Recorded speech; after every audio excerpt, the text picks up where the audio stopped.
Welcome to the Jeff Knows Inc. Entrepreneurial Show with your host, Jeff Lopes. We are live on the Jeff Knows Inc. podcast. I'm your host, Jeff Lopes. Super excited to have on today, Juliette Brewer. What is up?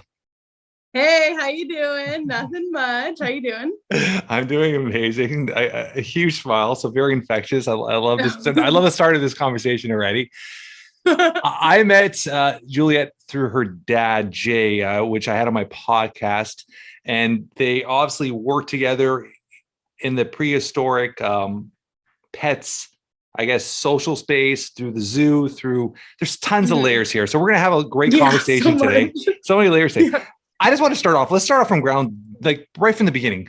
Juliette, growing up, where did you grow up? Obviously, I have a history from your dad, but let the audience know where you grew up and how did you, what was your first interaction with reptiles or animals, and how did that all start? Was there a love at first sight? Like, how did it all start for you from a young age?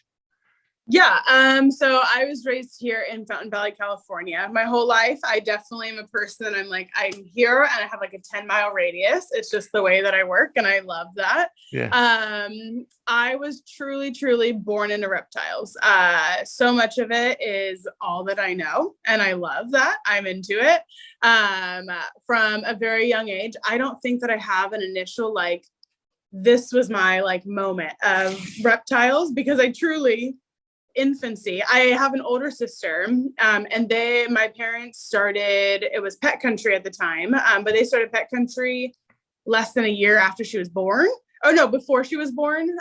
For some reason in this moment, before she was born. So, all three of us, I have a younger sister as well. All three of us, all we've ever known is reptiles. Neither one of my parents have ever had any other jobs. We've always had big snakes and big lizards and small snakes and frogs and everything everywhere. So it's my upbringing. It is what it is, kind of thing. And I think that I have always had just a natural love for animals, specifically reptiles, because that is what was in my proximity. I didn't have a lot of interaction with a lot of other types of animals. And I naturally, because anything you feel comfortable with, you naturally are usually pretty stoked on. I loved it. It was a very interesting childhood. I was raised here at the zoo, which every once in a while it is funny because I'll look at the front counter, or I'll look at anywhere in the zoo and be like, dude, I literally ran around here as a child, on my knees, learn how to crawl at these places. So that's always there's no Brewer family without the reptiles. There's no reptiles. It just feels like a very even switch. It's what I know. So growing up, how did your friends react to that? Obviously, you're probably the cool kid because you had all the zoo and stuff. Wouldn't you? Because everybody would want to come visit the store, the zoo, and be around that. It was actually always pretty separate. It's not I didn't talk about it, but it's not. It wasn't the first thing I talked about. I think that I think being raised, a lot of it was also her parents own a reptile zoo, but it was also very different. I'm 30 years old. So about 25 years ago, it was very different. It was not what it was now. Yeah. So it was more of a pet shop. Yeah. A very unorganized pet shop. It's only become a little bit more organized in the past 15 years or so. So, and we've always had large snakes and stuff like that, but I didn't interact with large snakes a ton. So I think that in my mind, I don't really remember talking to my friends a ton about it. Cause I think I've never been someone that's let's talk about me. Let's talk about what's going on. Let's this and that. So I've never been I truly, cause I've thought about it. Cause people ask me that all the time. They're like, what did your friends think? And I'm I don't know. I don't feel like we talked about it. It was just something great, your dad's a construction worker, my dad works with big snakes. What's the difference? I see no difference. So I think that's how I've truly, because it's so normalized in my own mind. It is very weird that people were not raised with big snakes and things like that. There's just a level of I didn't talk about it because I thought it was normal. Why would you talk about your dad's job? That doesn't make any sense to me. So I'm gonna ask you a question. So I've been an entrepreneur for 26 plus years. Yeah. And I look at my son just turned 14, my daughter's turning 16. And I look at them and I'm Will they follow my path? Will they want to work in with me one day? Yeah. Was there ever that moment where, like, obviously you've kind of followed the path of your parents? Was there ever that moment where like you strive for your own kind of like, let me figure out what I want to do for myself? Yeah. When did that happen? So about 3 years ago, I was gone for about 4 years. And it wasn't like a specific, like anything that made me go, that made me leave. I think I just was like, there was even that like moment I guess I was 23, 24 or something at the time. And I was like, do I even like reptiles? I think there's so much of me that had to go find me. Like the typical kind of stereotypical of like, you got to like break away from the family business to like know who you are and stuff like that. When I didn't work here, I was a nanny for a ton of amazing, incredible kids. I loved it. I took care of, within 2 families, I took care of 6 to 7 kids. Oh, wow. And a lot of it transferred over, I feel like, from one to the other. I had managed here, so it felt like a very easy management of like, you're just taking care of children, which like low key, like there are a lot of crossovers, but yeah. And then very stereotypical. I did everything. I worked like 5 full-time jobs. And I loved it. I'm a very fast paced. I love being busy. I love, very task oriented. So much within that. I was a wedding coordinator. I worked a side job for, frozen bananas for a long time, which I like loved. I was a local missions director. I was a full-time nanny. I also did like, on like the side, because I was a nanny, I just got to go like around where I would get like things and resell them online, because I thought that was just so much fun and like such like a fun little, like felt like a hustle. I was like, dude, I found this carpet on the side of the road, cleaned it, sold it for like $100, and I just like picked it up. I just like, I would do that. I love doing that stuff. So I did that for about 3.5, 4 years or so. And I loved it. But I think that I just kind of, and like learned so much in that. I'm so thankful that I did step away and do that, because I'm very confident in who I am.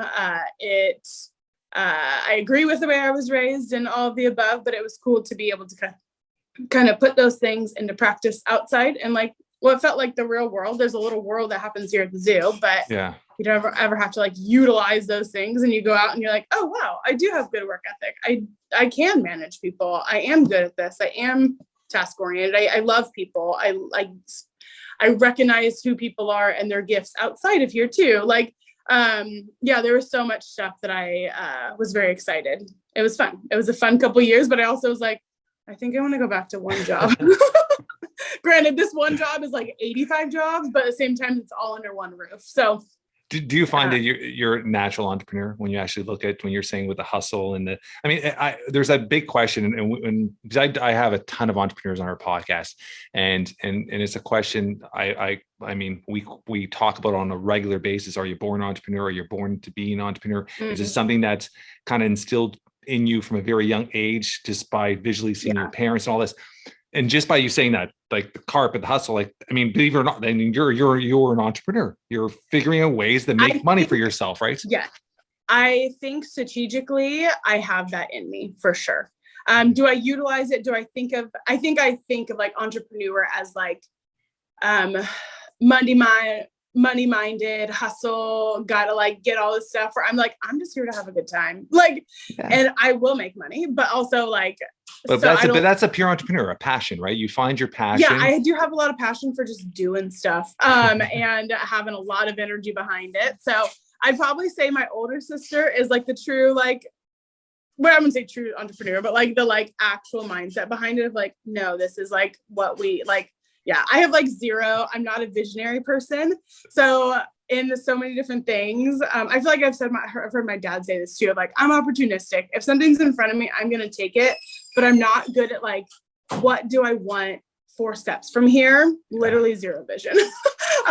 But so like as things happen where like my older sister is like, no, if you want this, you have to do this, and she exceeds. There's a process to everything. Yeah, where I'm like, nah, the process will presume itself. Which I mean, it has not steered me wrong so far. I feel fine so far. So I love it. Yeah. Your dad had mentioned to me that you had done some humanitarian work and stuff like that.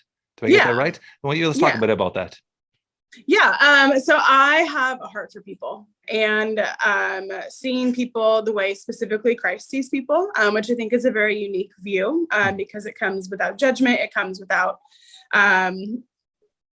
it comes without judgment. And I think that is so hard to do because I truly can be a judgment. I've got opinions about everything, let me tell you.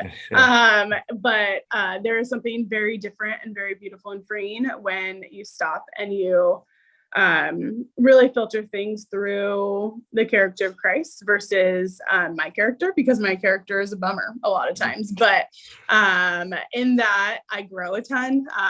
So I've gone a couple different places. I went to Thailand and worked in the red light district for about 3 months.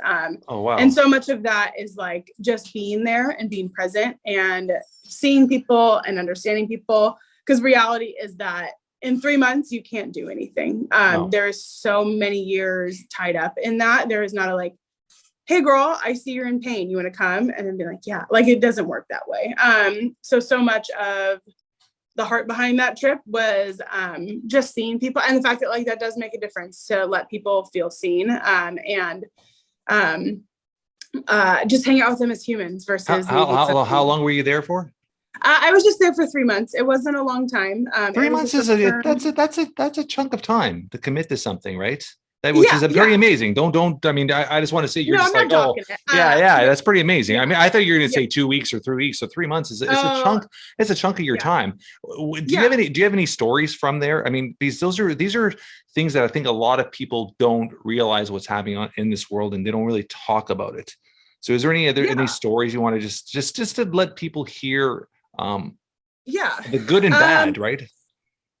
Yeah, I mean, I think so much of it, my takeaway is just sensitivity to everything of like, it's easy to talk about prostitutes and whores and ladyboys and all this, and like I'm very sensitive to that stuff because I know people who are still there that are being sexually abused because they were born into it. There are flower girls that are being sexually abused, and she's probably still in that. So I think so much of it, kind of what I was saying earlier, is like seeing people, and that fact that like we got to go every day. We'd hang out in the bars and just like when they're getting things ready, we'd help them out and just like literally just be people with them. But then you have to like buy a Coke to be able to sit down. So we would just drink a lot of Diet Coke, a lot of Coke in Thailand.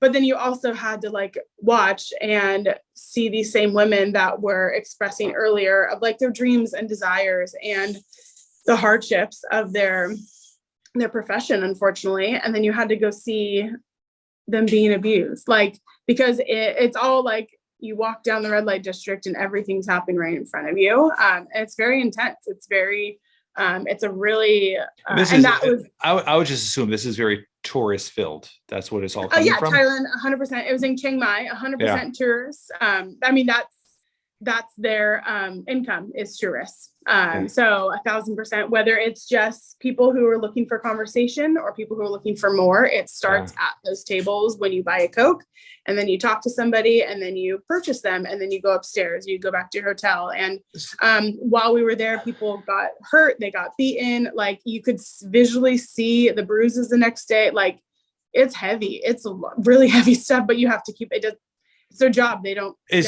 there when you're there, like, is your mission to just educate them or hear them, or is it to try to get as many out as possible? Is that even a situation? Like, are you able to do that?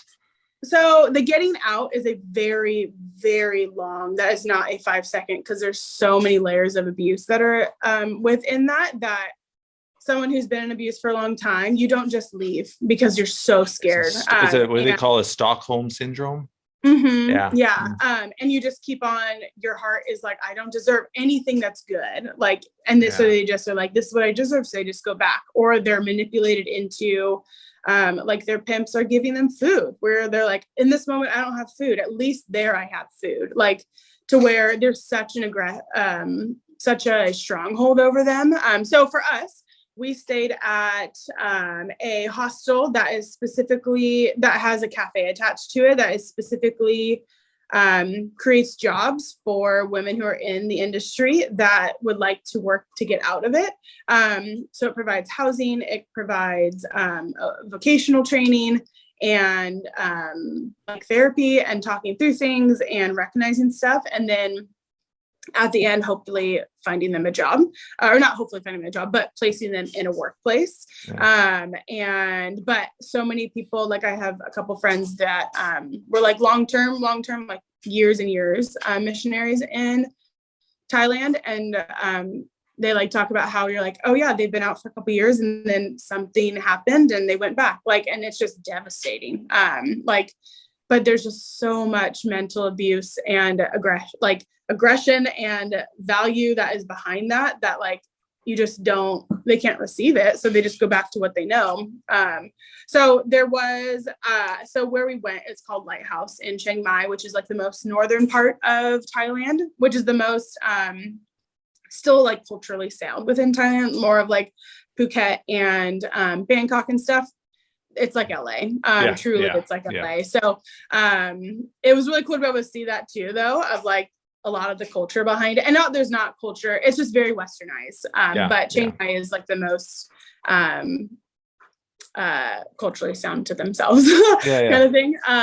But yeah, so much of it is just, for us, there's teams that kind of go through with like YWAM, and I went through an organization called Adventures in Missions, where they either have long-term people there or they have short-term or 3 months to 1 month, something like that. But there's constantly people who are coming through. So it is an ongoing, just loving on people. So it's not like we were there for 5 seconds, and it is hard because I am a human, I connect with them. That does not mean that the next person that comes in connects the same way. So it's very, it's hard. I have a lot of, of course. Have you ever, like when you are there, like you are there, quote unquote, for a mission. Mm-hmm. How do you separate your emotions? Like you just by you talking, you can tell you're very emotionally attached to it. How do you separate? Because it could be very draining on you, going back to your hotel every night and having these thoughts in your head, or even getting back on the plane knowing you're coming back. And guys, like how do you separate that? And do you are you able to? I think that there's always a piece of me that doesn't want to separate it, because then that's also me not giving them a voice and being able to speak about or whatever.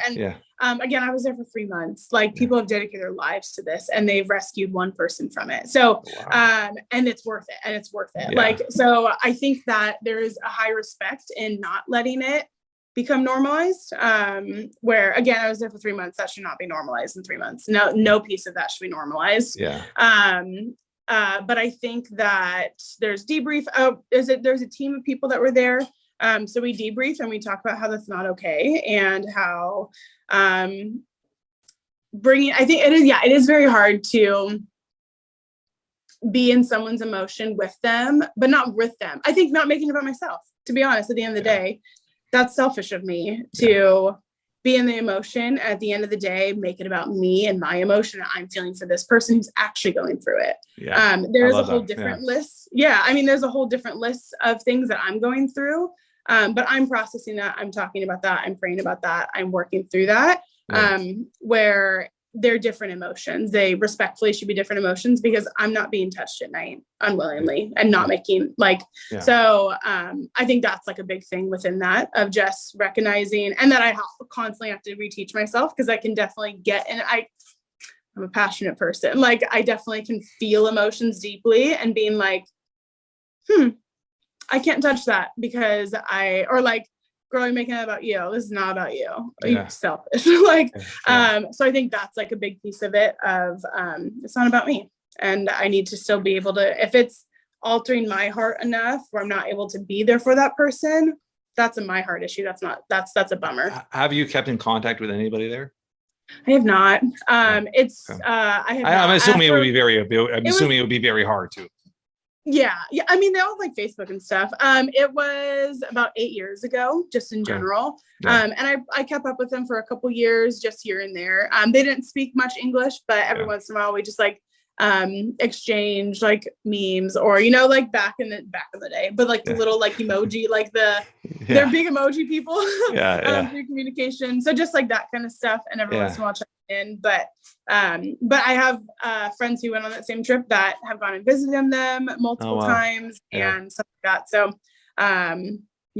when you're there, the last question I'm gonna ask with that, and then we'll talk about the other mission, because you are dealing with, I'm assuming some of these are run by organized crime or like you said, pimps. Like, is there any issue of safety for yourself? Like, is there any moments that you feel unsafe? Because you are trying to take income out of their hands, right? In a way, you're trying to stop these quote unquote entrepreneurs from making money, whether it's bad or good, right? Yeah. Is there any moment that you felt unsafe?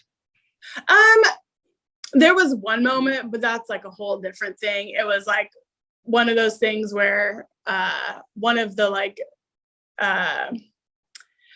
so basically initially no, because they are like, when we go in, we buy a Coke, because they also know that like missionaries come and like try to get the girls out of this hostile area and this and that. Like, so the owners of the companies and the pimps are standing right next to you, and they are eyeing you. Okay, you know which one is the pimp, 100%. Yeah. 100%. And you can feel them eyeing the girl of like, you need to move on. You're talking to this person that clearly has no income. They bought a Coke for $5, like, move on. I'm trying to remember. I think it was like kind of like they'd be like, okay, great, thank you, bye, see you, will you? And then they'd be like, will you be here tomorrow? Like, kind of thing like that. I like remember that, where they'd be like, I'll see you tomorrow, right? Like, so before work, like, we get to talk. But yeah, no, their pimps are right there, but they would never do anything because, again, tourists are their income. So to be honest, being white, we were super safe, because the last thing anybody needs is for tourists to not feel safe, because income all around stops, which is a very interesting concept. But that was very prevalent. I never felt unsafe. There was one scenario, but it was literally, I was like in a bar we always went in doubles. We obviously never went alone anywhere. And a guy approached me, and there was a lot of stuff. I was like, okay. I just like was like, oh, I'm actually really terrified right now. He was, I think, under the influence of a lot of stuff. I like truly think he was like demon possessed, and all. There was a lot of stuff that happened that night. And it was a lot, but that was the only moment. But even then, I didn't feel unsafe. I just sat there and I just talked to him as though I was talking to anybody. But I was ready to pounce if I needed to pounce. Like, don't come at me. But at the same time, like, I think I was very aware of the circumstance and what it could become. And if it did, I was going through my head of what I would do, and it didn't have to happen. And then I left and went home and debriefed and talked through it. And it was a very intense moment. But no, because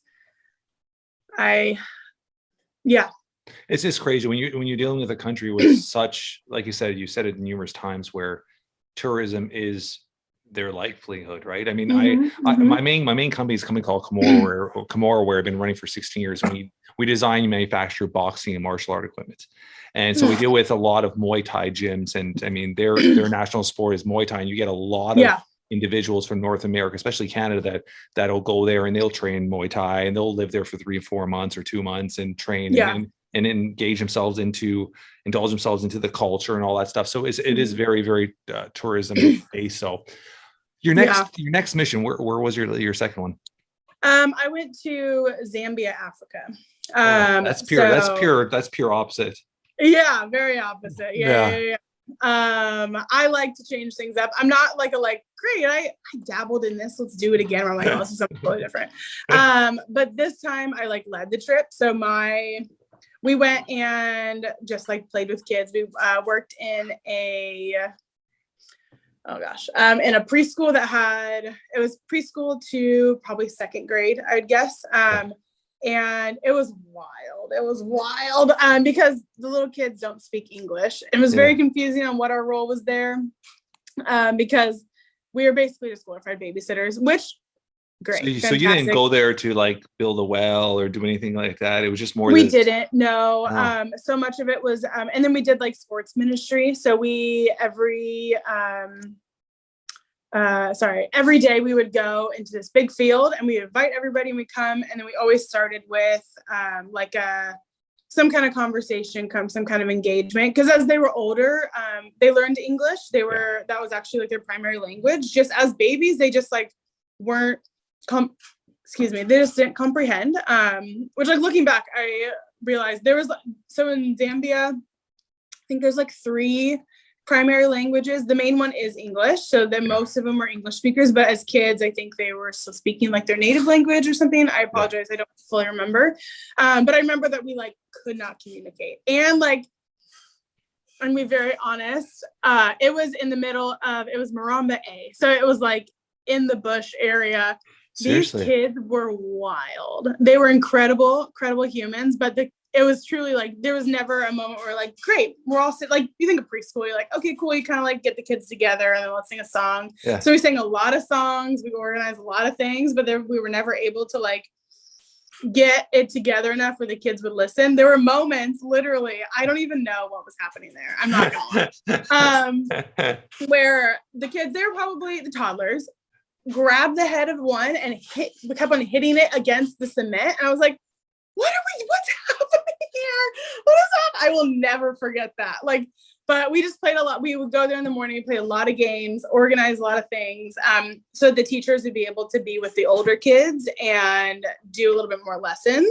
And then as we kind of got to know them a little bit more, they let us take care of like the first graders and second graders and help them with writing and reading and understanding concepts and things. So that was cool, but it was definitely like, who's going to do the toddlers today?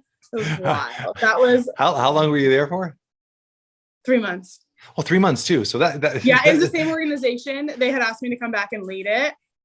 Did these 3 months take a little longer to pass?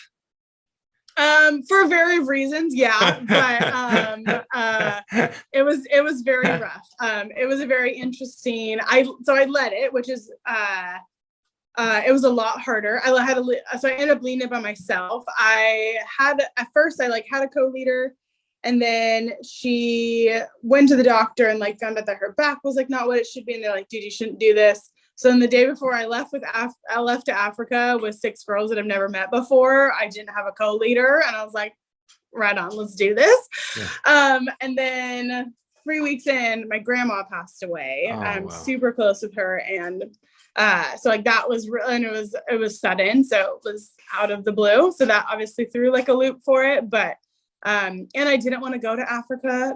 So the organization, the way they do it is they're like, give me your top 3, or give me, I guess your top 3 places you want to go. And there's all over the world. So South America, Africa, Asia, Hawaii was one of them. I was like, I said 2. And then I literally said, as long as I don't go to Africa, I'm fine. And then they're like, sweet, let's send her to Africa. And I was like, what the actual heckers? So that was a bummer. But at the same time, it was interesting. I think that in my mind, I was like, no, Africa is such a stereotypical, like, I went to missions in Africa. You're like, oh, sweet love. Where I'm like, I don't need that. Which not in like that sounds actually very bad saying it now. I know what you're saying. I know what you're saying. I'm not about that like clout of anything, to be honest, where I'm like, more sympathy, like, oh, she went to Africa. Like, I loved it there. They're incredible humans. Humans. I loved Africa. The culture is one of the richer cultures that I've been to. Absolutely incredible humans. I'm very thankful that I got to go to Africa. But it was a very hard, like, wait, I wanted to go like learn Spanish in South America, or and be able to like indulge in that culture and stuff. But yeah, that was so when you are there and you said you're in the bush, like you're really putting yourself into their culture, like food. Everything. Are you good with that? Because I'm just talking to myself. You do. Okay. Oh, so I would have a hard time. See, I would have a hard time with that. I mean, just telling myself, like, I'm very picky with my food and stuff like that. So it would be hard to, I mean, I guess after a while you have no choice. You start really, when you're hungry, you right? Either don't eat. Yeah. Yeah. So you're into all that. I'm immersed myself as deep as I can. Like, I wore their clothes, ate their food. Wow. Okay. You take bucket showers. When you go to the bathroom, they don't have like plumbing, no electricity. Like, it was cool. It was very, I chose to, so they were like inside cabins and stuff, or not cabins, but like on the compound that we were on. We're just a room full of a bunch of beds. And there was another team that came, and they had tents. So I just slept outside for 3 months, and it was the coolest thing ever. I loved it. That's awesome. Yeah, it was incredible. I've never seen stars like what I've seen in Zambia. I was going to say that. The stars. Oh, what about the wildlife? Not a lot. So we were like in their city. I saw like 4 animals. I saw a millipede. I think I saw a chameleon at one point. I like the fact that I can't even remember. It was a bummer. I remember being like, this is so dumb.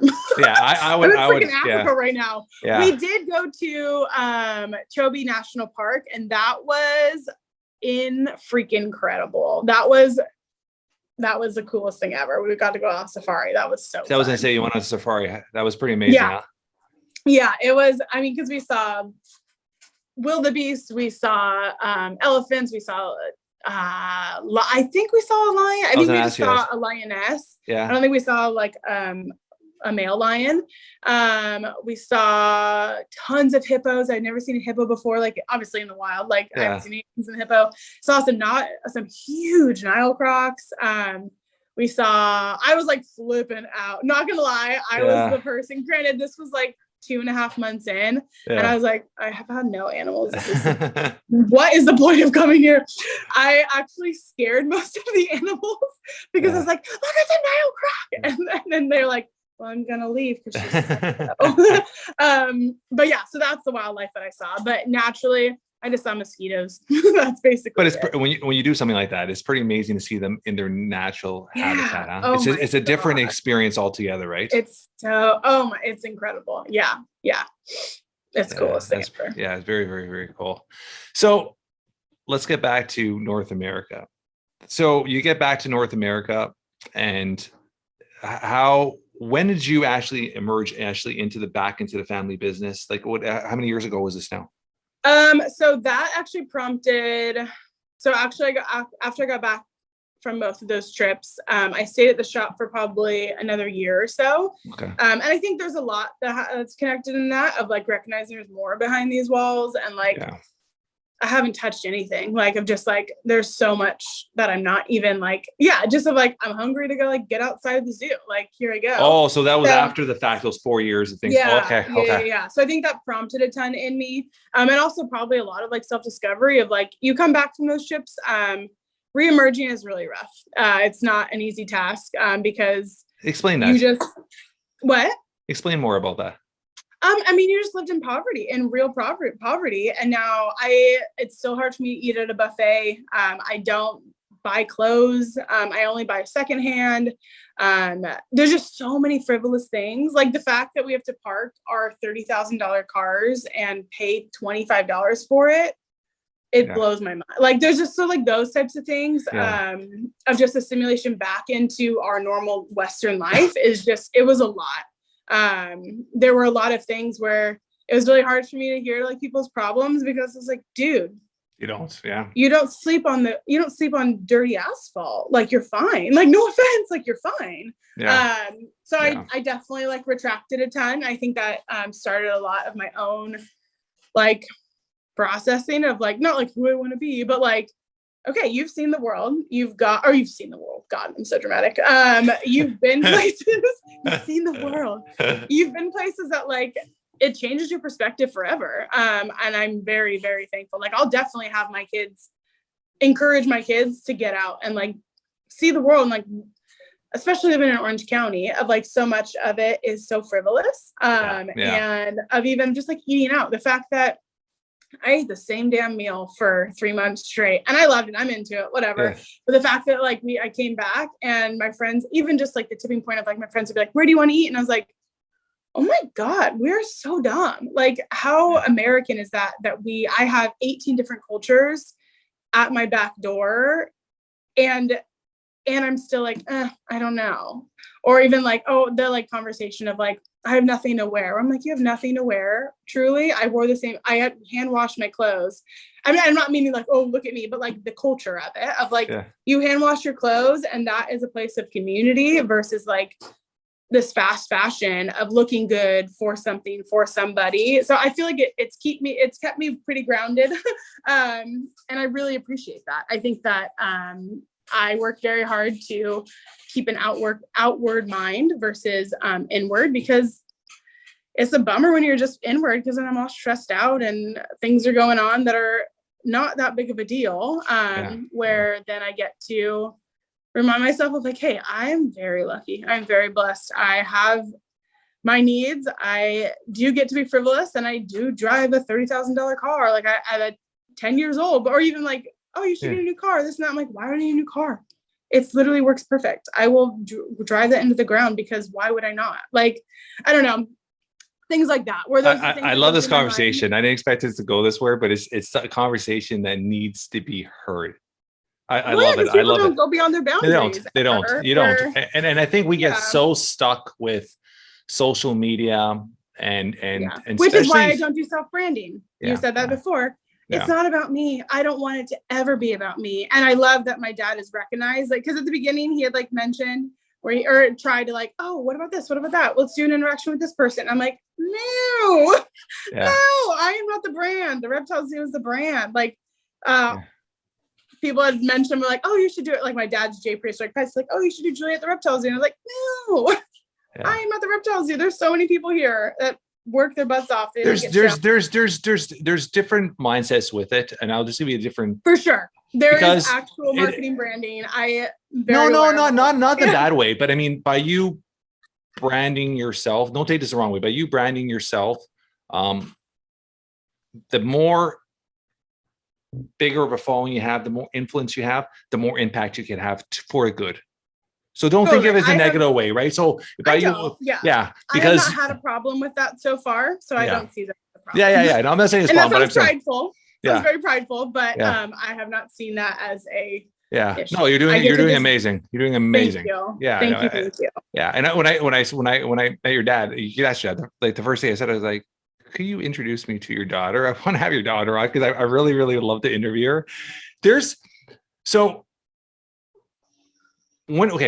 Now, like I said, you got back into, how many years you've been back in the family business? God, I don't know. So COVID has been 3. I think COVID's blurred everything out, huh? I literally don't know years anymore. So I guess 4. Yeah. I guess it's been 3. So I think a year or so, a little bit more a year before COVID, I had come back. So yeah, about 4 years. How, when you first started to get in front of the camera, and obviously you have a camera in front of you quite a bit. How did you get comfortable with it? How did you like get to the point where it becomes very natural? Because it is very natural right now when I'm watching you on kind of camera and you're doing your reels and whatnot.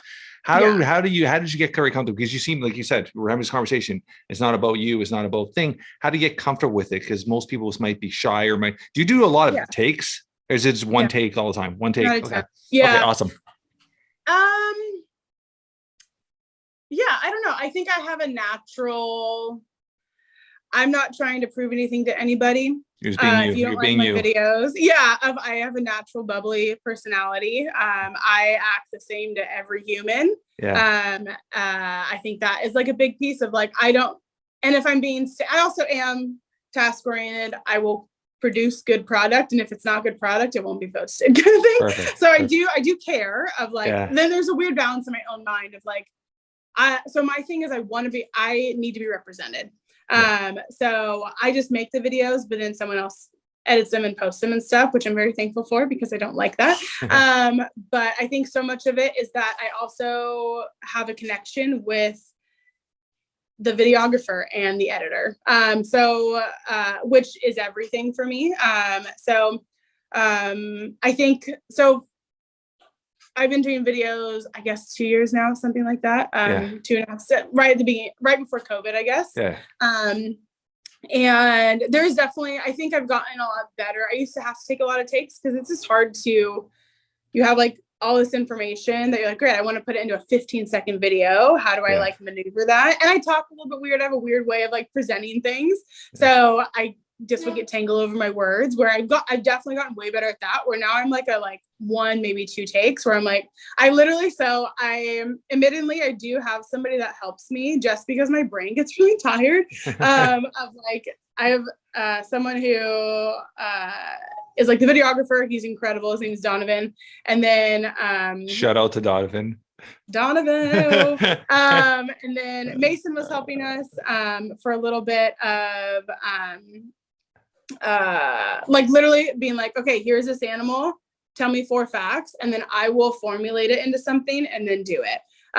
So I know the animal, I know the 4 facts about the animal, but there's something in my brain. I got a weird ass brain. I got a weird brain where it takes so much of my energy. So like literally production value of like, I trust the people who are giving me the information of like, that I'm not just like a puppet.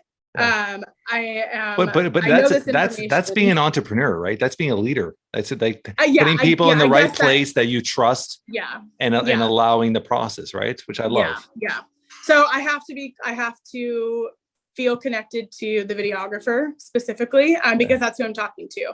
So like a lot of my videos before were from our past videographer, and I was super close with him, and it was easy to make videos because we were just hanging out. At the end of the day, that's literally, and we both are stoked on animals, and we were just literally playing with animals and be like, okay, fine, let's make a video. Or something would go weird and you're like, okay, great. Like, I don't know. So it was, if I did not trust the person that was behind the camera, it does not work. It will not work because I need to be represented. I really care about that. And when someone else is doing it, it's vulnerable. It's a super vulnerable thing. Very vulnerable. Like that is something I was not expecting, of like just the vulnerability of like, I need you to tell me this information again. You've said it 8 times and I'm so sorry. Or I've gone through a lot of things where I feel really stupid. I feel like I don't know the information that I should know, or these animals that I've worked with forever that I don't.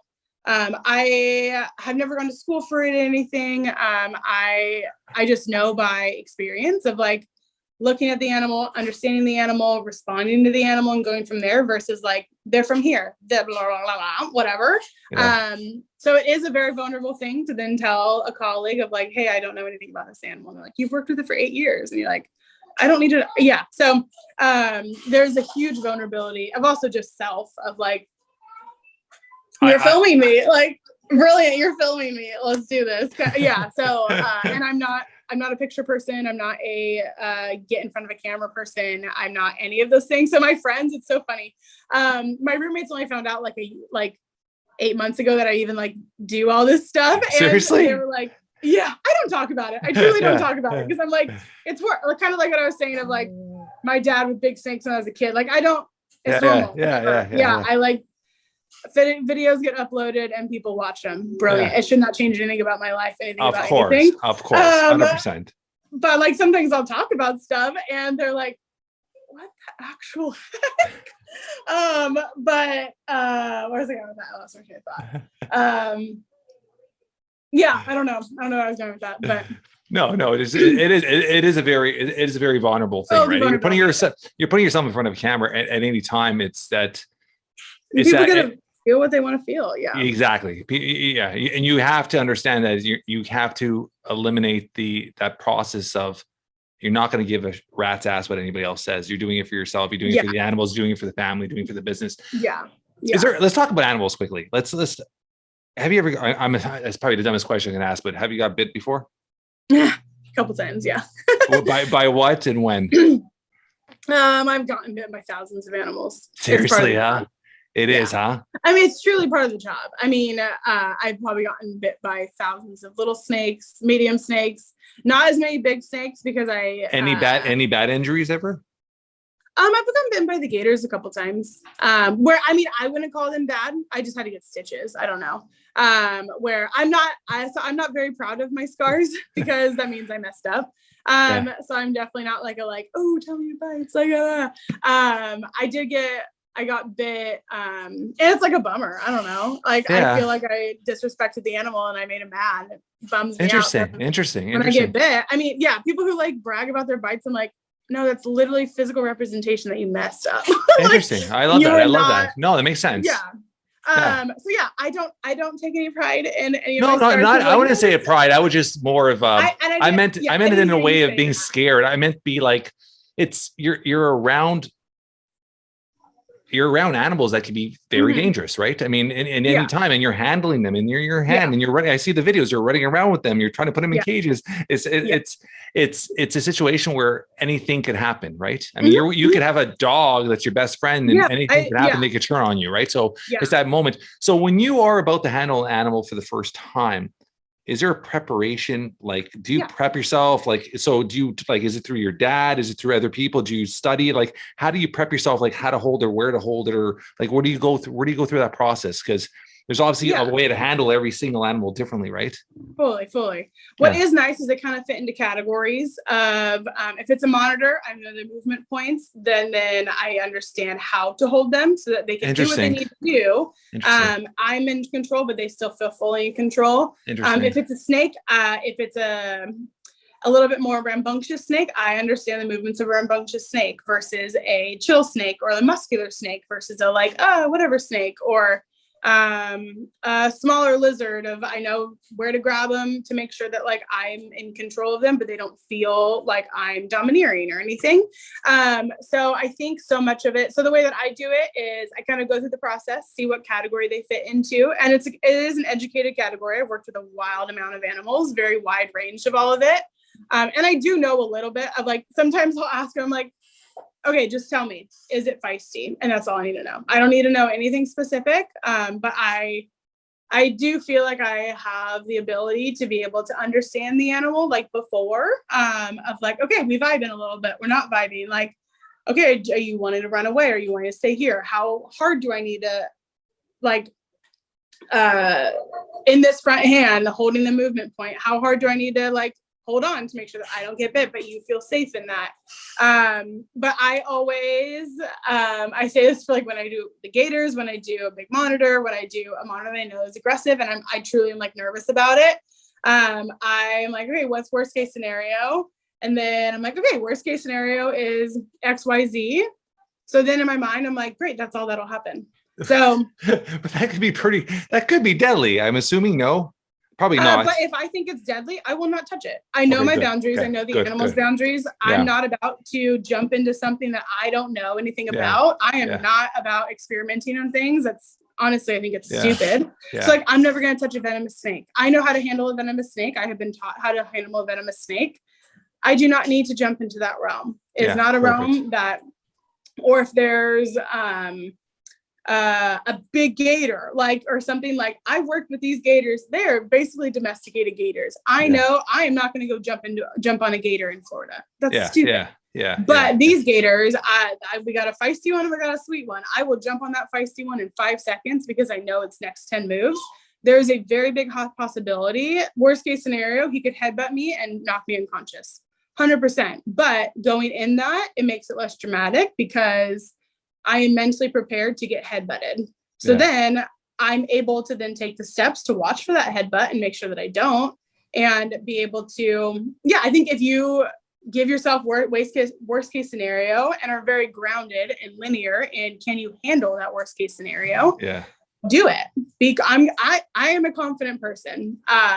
It is foolish. No, it's not foolish, not confident, but like, so much of the animals, if I go in a little hesitant, they're going to be like, what is this chick doing? She don't even know how to handle me. Versus like, there's so much behind animals of false confidence, of knowing the couple things and the false confidence behind that. And then you're learning while they're learning, but you have to lead in that. I have to lead. The animal can't communicate. They're just verbally or non-verbally communicating through their movements. I have to understand those movements. I have to be able to translate what that movement is meaning. It could be, I'm real mad at you. It could mean I am just really confused, I'm scared, or it could be like, I'm like so sweet, why are you grabbing me? Like it could be so many different things, and each one has a different posture for me to kind of go back. But I think the biggest thing is knowing my limits, knowing the animal's limits of like, I am here for the relationship. I'm not here to get you out, which is like with all the things that we do. Like if there's an animal that's not vibing, we're like, okay, great. We've got another one. Put that one away. We'll go get another one. There's been multiple times that we've gotten a snake out for somebody and my dad's like, nope, we're not feeling it. Or he'll just like interact with it the whole time because he knows that animal like the back of his hand. And then if it's still not doing, he won't let people interact with them and put them back or something like that. And then be like, okay, let's give this one that we know is like the sweetest thing ever. Always chill. So you do get the interaction time, but there is that respect with the animal itself, which I think that can be abused sometimes of like, oh, I'm supposed to be domineering over this animal. I'm supposed to this. We're like, no, the respect, like, this respect level. Yeah. So, it's like working with a toddler where you're like, dude, they can't even verbalize what they want. Like they're just sad. They're feeling an emotion where I'm like, I'm upset. It's upset. Animal can be upset. I'm not going to hold that against them. Like you can have a bad day. I had a bad day yesterday. Today's your bad day. So yeah. Do you travel? I mean, I'm assuming you guys travel quite a bit now. I mean, obviously we haven't gone in a while. Yeah. So the way things are, everything is last minute. So that's what your dad said. I told me and your dad was about 3-4 weeks of like, okay, today, okay, tomorrow, okay, today, okay, I got to roll. I'll be back on for Monday. Call me Monday morning. Yeah. It was just like that. Everything in industry is situational. Like you could walk into the shop and half the animals decided to have problems. Like, or somebody called him and was like, hey, I need snakes for this. And he's like, I got to do it. They're like, that's my job. Like, he's hard to nail down for sure. I work here at the shop. I don't do all the other stuff. So I'm here. It's an easy way to, but yeah, there's so many things that are very situational in that. So, so we haven't traveled. So we're either traveling a wild amount or not at all. Like we haven't traveled since October, I think. Okay. So you travel and build as much content as possible. Okay. Yeah. Smart. So like me personally, I can't multitask for the life of me. And because I'm like helping run the shop and I'm like the overseeing manager. So just kind of looking over all this stuff. And there's so many pieces to this place. I can't hone in and then be like, now you want me to be giggly and like have an animal and take a photo or not take a photo, do a video real quick because, the scorpions do have this. So I'm like, no. Yeah. I film on Thursday nights. We pump out a bunch of stuff. I will do it then, like kind of thing. So same thing with when we travel, we go and visit our friends. It's really fun to be, that's my favorite part is that you get to go visit people's facilities and see what they're super passionate about and then get to like advocate for that and learn about them. I don't know about a ton of the stuff that we get to go do. So it's super cool to be able to then be like, wow, who knew I would have been able to interact with an otter at Blake's place, like so much cool stuff where I'm like, that's so fun. I love it. But it is long days. We're literally going from here to here to here. And you gotta hang, it's a rough, the travel part is a lot. It is constant. But it's really cool. It's fun. I have a couple more questions before we end it off today. Top 3 reptiles or animals in general that you've interacted for the first time, you're like, wow, how cool is this? That was just like something like that obviously you never thought you'd have an opportunity or you just handle in person. It's a totally different experience. Like just give me 3 different experiences with 3 different animals. Okay. I think one is getting to interact with in Florida, the turtle and tortoise and iguana breeding with the big old huge Galapagos and Aldabras.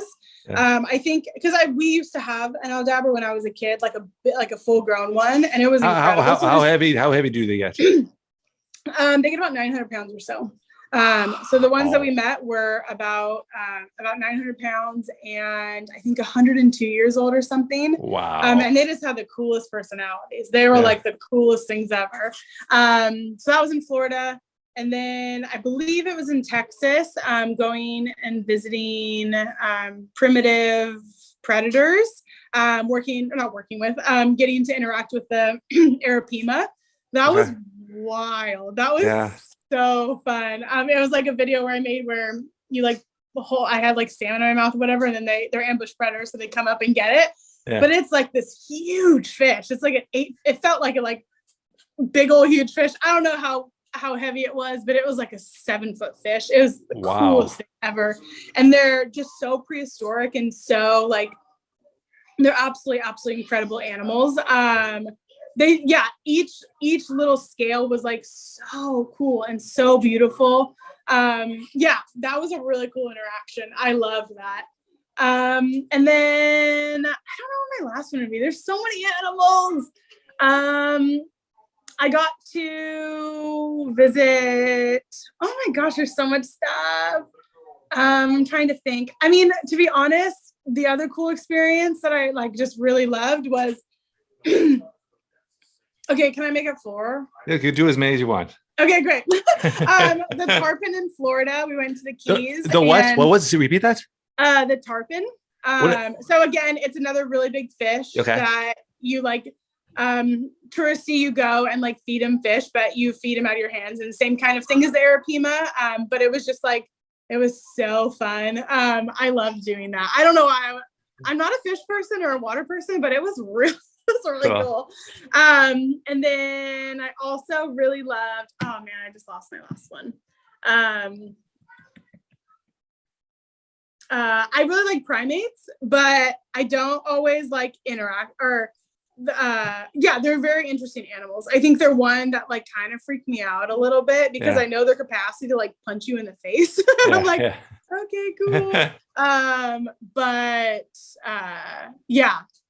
Man, I'm not doing justice. I know there's way cooler animals that or not cooler, but like the list is like on and on.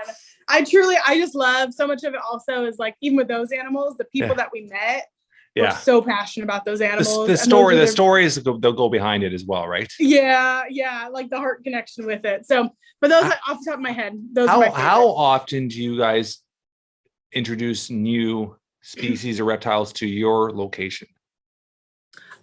You mean like as on exhibit and stuff? No, even like, do you guys obviously you like guys breed, but do you actually bring in new like a different species or different snake or different on a regular basis? Like every year you have 1 or 2 new animals or anything like that? I mean, we're constantly getting new things for display to be able to widen what we're able to like educate on. So we've got usually, so my dad, the way that he does it is like, I'm really into monitors and stuff. So he's got on a lot of different types of monitors that are really cool that we've gotten to interact with. And then with snakes, I guess kind of, but not necessarily, because we produce like retics and stuff like, and we're constantly produced. That's like what we do for snake wise. It's halfway. If the snakes come in, I don't recognize like, whoa, that's like crazy cool because I'm a monitor person. Or I'm just like not a snake person. I'm like, cool, right on. Where do you want me to put it? Kind of thing. But I know we've gotten some really cool indigos and crebos and stuff recently that are just like a really cool, the largest colubrid. Like they're really, really beautiful animals. I can appreciate them, but I think that a lot of times people don't necessarily like show me because they're like, Juliette doesn't care. And not that I don't care. I just like, I'm like, I'm working. I love it. Last question. Obviously you said your friends weren't aware with your social media till you told them. Your face is obviously, your videos get a lot of views. Yeah. Do you not like get recognized, or people show up there and be like, oh my God, I seen you on IG. Yeah. Is it, how do you react to that? Because obviously you're very to yourself. You don't want to be out there. You said, does that feel weird at first when people started recognizing you? I think that there is a level of like, I do reckon, I mean, one, they're coming here because they saw us online. Yeah. It is literally my job to there's so many ones. I love it because then I get to talk to people. Awesome. I get to hear people, and then they're like, it's fun because they like want to hear 5 seconds about me, but they feel like they know me, all this stuff, which is its own stuff, whatever. I'm not super into that because I'm like, you don't know me, but I love that I get to connect with people. And that I feel like I get to, I think it is a privilege that I get to connect with people that like I don't know, but that they feel connected with me, that I've gotten to teach them something. I do think that's really cool, and like something that I don't it's not lost on me for sure. But I do love, because it takes an avenue. Most people are traveling, so I get to hear where they're from. I get to hear why they're here, what they're doing. So a lot of times it's birthdays or anniversaries, or like we've had people who like a lot of people, surprisingly, or not surprisingly, but we're like, we've been in the hospital for the past like 3 days and she needed a good day. Like, That's awesome. Yeah, we're even like middle. This is the one that kind of surprised me a ton. We've had people who've come through and like their parents have passed away, but they've always come here. So they come here to like remember their parents, which is beautiful. But like, I've heard it a lot of times that people use here as a drop off between parents, like separated parents, which is interesting to me. It personally just feels so interesting, but I'm like, I also think that's cool. People recognize this as like a safe place of like, that the kids love. It's a very family oriented. It's a easily interacting, but I literally, multiple people have told me and I'm like, okay, like brilliant. I'm happy. We've had people who have had labor in the front, like where they've like tried to walk off their labor. And I'm like, why would you come to the zoo? What are you doing here? So it's cool that because I have that, I always have had also a familiar face. So people will come up to me and be like years, like my whole life, and be like, I know you. And I literally am like, every time I'm like, sweet love, I don't know you, but tell me about yourself. Like, I promise you, I do not know you. So I think I've always gotten a little bit of that, but like, I'll go to Home Depot, I'll go to El Pollo Loco, and people see me, like, I'll go to church and I like, you can like see the face of like, I think that's her. Oh my God.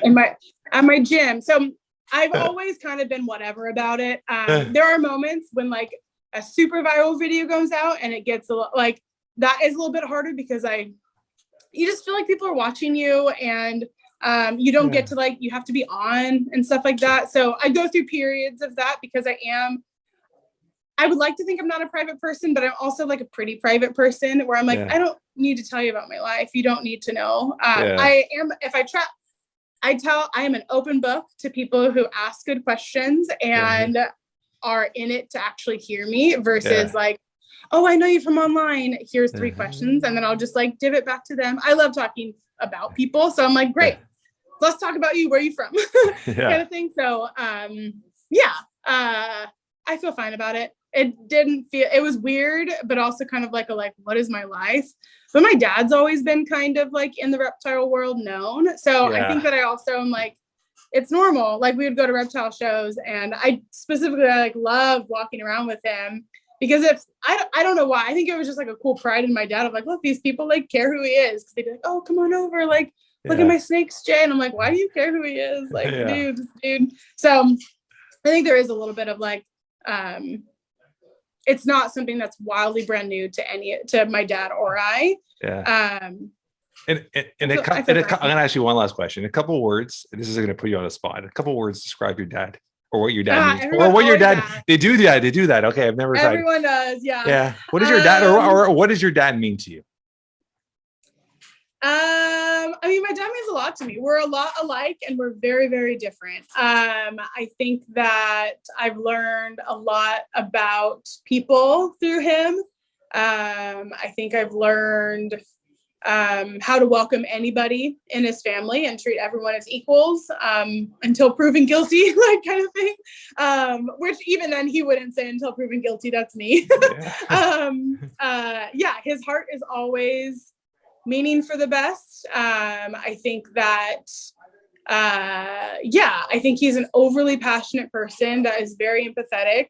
He cares probably a little too much about not about bad things, but about like heart stuff where he's like, no, this is the way it's supposed to, like, he's passionate. He's a very passionate human, which is great, and I think he keeps himself in check to where he works really hard to keep that passion directed correctly.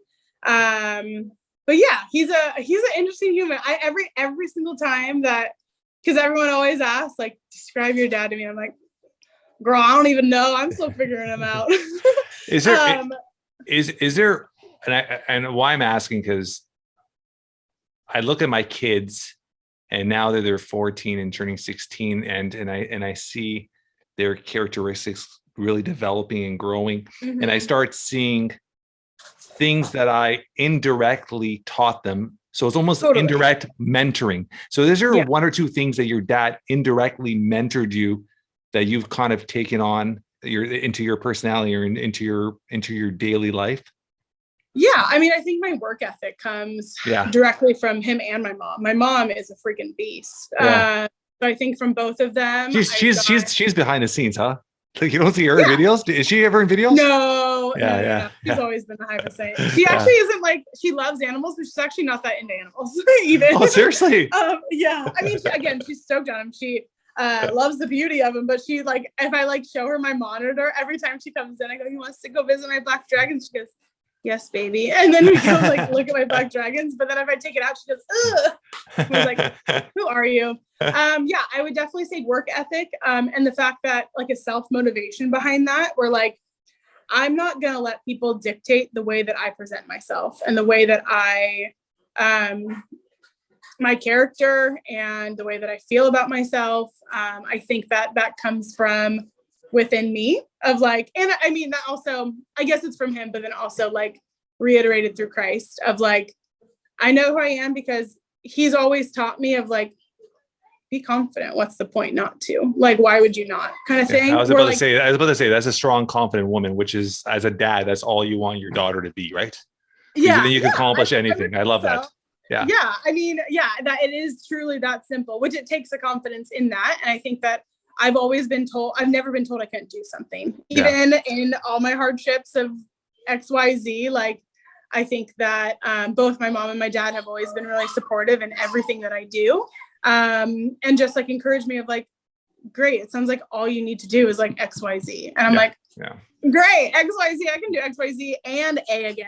Like, so I do think I have a natural confidence that was kind of stemmed from that. But then also like working here a ton, I think I have a lot of influence from the zoo, which is directly them again.